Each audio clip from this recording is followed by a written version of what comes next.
Komunikasi krisis adalah komunikasi yang dilakukan oleh sebuah instansi, lembaga, maupun negara ketika sebuah krisis menyerang ke negara tersebut. Nah, krisis ini biasanya terjadi secara cepat dan masif. Lalu bentuknya itu bisa berupa bencana alam maupun bencana non-alam. Krisis ini memiliki 3 fungsi.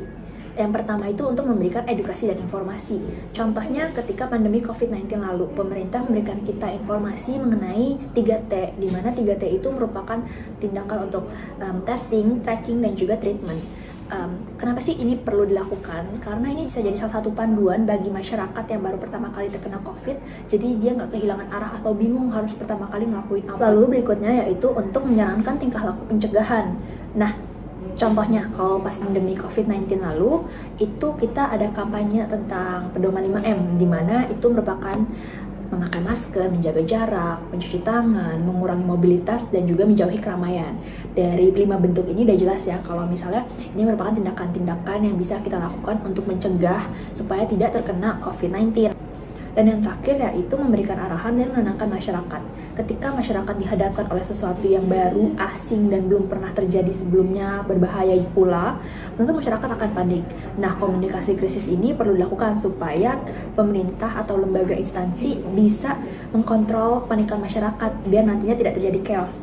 Kegiatan penanggulangan krisis kesehatan ini terbagi menjadi 3 tahap, yaitu tahap pre-krisis, krisis, dan tahap pasca krisis. Di dalam tahap pre-krisis ini yang difokuskan adalah pencegahan agar tidak terjadi krisis ke depannya. Jadi komunikasinya di sini tuh difokuskan untuk memberitahu informasi tentang langkah-langkah apa yang harus dilakukan agar risiko ini tidak mencapai krisisnya. Dan di tahap prakrisis ini juga terbagi menjadi 2 bagian lagi gitu. Yang pertama ada tahap upaya pencegahan, dan yang kedua mitigasi serta kesiapsiagaan gitu. Hai, namaku Corona. Aku adalah virus. Ukuranku sangat kecil. Kamu tidak bisa melihatku. Aku dan teman-temanku suka sekali bermain di sini. Yiha! Hore! Aku menyebabkan banyak manusia sakit. Mereka jadi demam, batuk, bahkan sesak nafas. Manusia jadi takut padaku. Aku mengerti jika kamu juga takut. Tapi jangan khawatir, ada banyak manusia yang sembuh dariku. Itu karena para dokter dan perawat siap membantu. Kemudian selanjutnya ada memasuki tahap krisisnya. Jadi kalau di tahap krisisnya ini kan berarti udah terjadi krisis kesehatannya itu ya. Jadi apa komunikasi yang harus dilakukan? Jelas, komunikasi yang harus dilakukan di sini adalah memberikan langkah-langkah solutif apa yang harus dibenahi dari krisis yang sudah terjadi ini.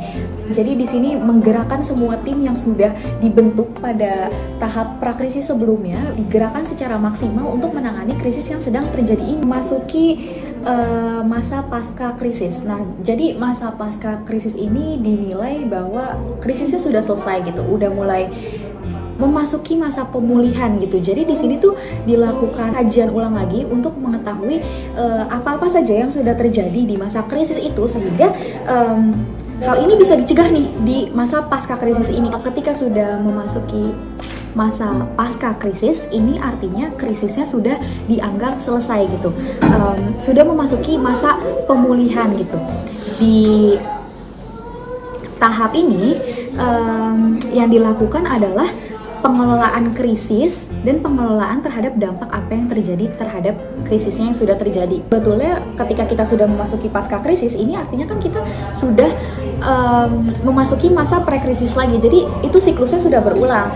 Jadi dilakukan kajian ulang lagi nih. Jadi dinilai apa yang terjadi di krisisnya itu diteliti biar kedepannya tidak terjadi krisis yang sama seperti itu. Nah, kondisi Jakarta saat ini di tengah persiapan menuju new normal yang mulai digaungkan. Pemerintah Indonesia saat ini tengah menyusun protokol penerapan new normal atau kondisi normal yang baru atau kelaziman baru di tengah pandemi COVID-19. Di mana hal ini sesuai dengan pernyataan Presiden Joko Widodo yang menegaskan agar masyarakat Indonesia ini harus bersiap memasuki kondisi new normal. Menggunakan masker jadi kewajiban selama PSBB. Di era new normal, tampaknya masker masih penting dan harus selalu digunakan termasuk saat belanja. Jangan lupa bawa cadangan masker ya moms. Selain itu, tetap rajin cuci tangan sebelum berangkat belanja dan setelah belanja. Untuk kondisi saat ini di Jakarta sendiri memang terlihat mulai ramai dan juga semakin ramai dalam beberapa pekan terakhir. Oke, jadi dari tadi ini kita udah dengerin tentang teori komunikasi krisis dalam kesehatan gitu. Gimana kalau misalkan abis ini kita ngeliat nih pengalaman orang-orang yang sudah mengalami masa krisis. Kita ambil contoh yang paling gampang aja, ketika masa COVID-19. Langsung aja disaksikan ya. Kenalan dulu. Aku Sylvia dari Ilkom 21. Aku namanya Karina Primarani dari Ilkom 21. Novel dari Ilkom 21. Awal itu kan kalau nggak salah yang di Depok ya. Ya. Nah itu mungkin perasaan awalnya kayak takut aja sih awalnya ya.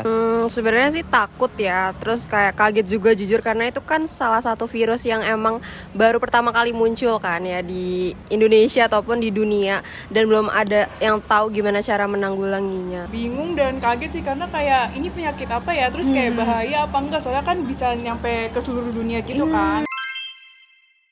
Jadi ketakutan tersendiri buat gue karena keluarga gue jujur ada yang sempat kena juga, walaupun alhamdulillahnya nggak sampai meninggal, cuman sempat di karantina. Nah benar, nah itu Kalau misalkan itu lebih ke waspada dan khawatir karena kan emang belum ada tadi pertama belum ada penanggulangannya, belum tahu cara gimana mengatasinya. Jadi lebih ke gimana kita harus menghadapi itu, dan pemerintah juga waktu itu belum tahu juga kan, belum mengasih tahu gimana caranya kita harus menanggulangi hal tersebut. Dan khawatir juga karena akan ada kasus tetangga juga kayak dia kena terus meninggal, jadi kayak aduh ini gimana ya, takut banget kan, takut kena terus takut kenapa-napa juga, jadi kayak makin memperketat ini sih protokol kesehatan gitu. Kalau tips mungkin lebih ke arah kayak ngejaga diri sendiri aja sih, kayak misalkan terapin kehidupan sehat lah di rumah masing-masing gitu, kayak misalkan dari makanan yang sehat gitu, itu kan karena ngebantu juga kayak imun dalam tubuh gitu ya, dan itu juga berefek lah dari kesehatan tubuh biar nggak kena COVID itu. Terus juga kayak setiap keluar gitu pakai aturan protokol kesehatan dari pemerintah. Kalau itu sih lebih ke masing-masing individunya ya, kan waktu itu sempat ada tips-tips kalau misalkan kayak kita mau makan harus cuci tangan, harus pokoknya ada tips buat mencuci tangan gitu ya. Mencuci tangan dengan bersih, terus pakai masker, terus harus semprot pakai sanitizer juga kan. Jadi kayak emang harus benar-benar bersih.